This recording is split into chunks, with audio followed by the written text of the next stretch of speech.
आज ही क्यों नहीं।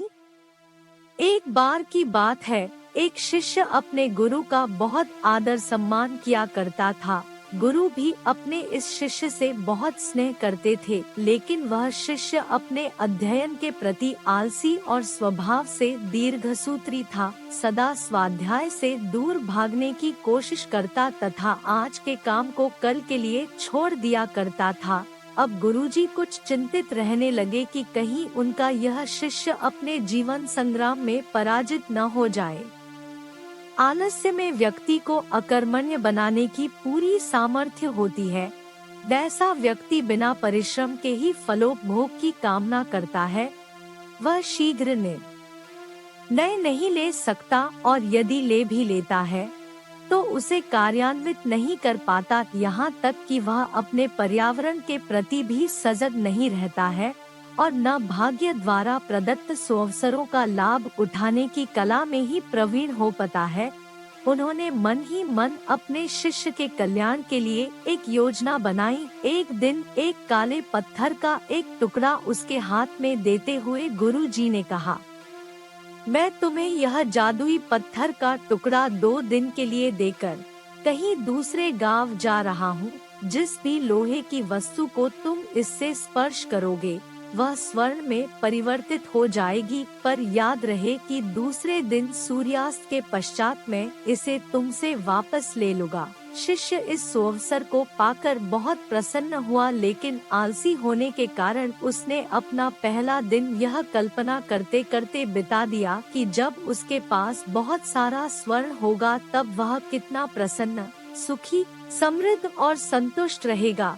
इतने नौकर चाकर होंगे कि उसे पानी पीने के लिए भी नहीं उठाना पड़ेगा। फिर दूसरे दिन जब वह प्रातःकाल जागा, उसे अच्छी तरह से स्मरण था कि आज स्वर्ण पाने का दूसरा और अंतिम दिन है। उसने मन में पक्का विचार किया कि आज वह गुरुजी द्वारा दिए गए काले पत्थर का लाभ जरूर उठाएगा। उसने निश्चय किया कि वो बाजार से लोहे के बड़े बड़े सामान खरीद कर लाएगा और उन्हें स्वर्ण में परिवर्तित कर देगा। दिन बीतता गया, पर वह इसी सोच में बैठा रहा कि अभी तो बहुत समय है, कभी भी बाजार जाकर सामान लेता आएगा। उसने सोचा कि अब तो दोपहर का भोजन करने के पश्चात ही सामान लेने निकलूंगा, परंतु भोजन करने के बाद उसे विश्राम करने की आदत थी और उसने बजाय उठ के मेहनत करने के थोड़ी देर आराम करना उचित समझा। पर आलस्य से परिपूर्ण उसका शरीर नींद की गहराइयों में खो गया और जब वो उठा तो सूर्यास्त होने को था।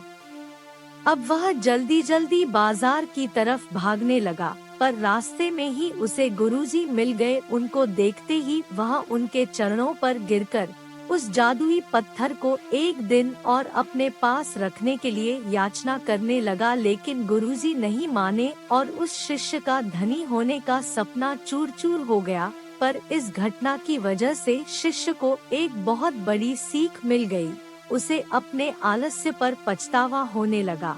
वह समझ गया कि आलस्य उसके जीवन के लिए अभिशाप है और उसने प्रण किया कि अब वो कभी भी काम से जी नहीं चुराएगा और एक कर्मठ, सजग और सक्रिय व्यक्ति बनकर दिखाएगा। कहानी की शिक्षा। दोस्तों, जीवन में हर किसी को एक से बढ़कर एक अवसर मिलते हैं, पर कई लोग इन्हें बस अपने आलस्य के कारण गंवा देते हैं।